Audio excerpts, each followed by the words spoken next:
Makeup brush তো সবাই use করো, কিন্তু তোমরা কি জানো এগুলো পরিষ্কার কিভাবে করে?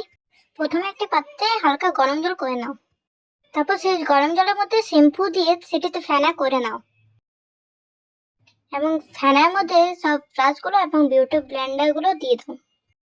সেগুলো দিয়ে 10 মিনিটের জন্য ছেড়ে দাও। 10 মিনিট পর এসে আবার দেখা গেল যে ময়লাটা অনেকটা বেরিয়ে গেছে আগের তুলনায়।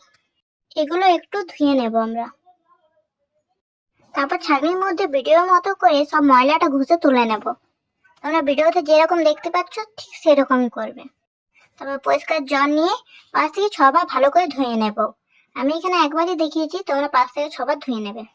শেষবার ধোবার সময় একটু হাতের মধ্যে ঘষে নেবে ব্রাশগুলি ভালো করে।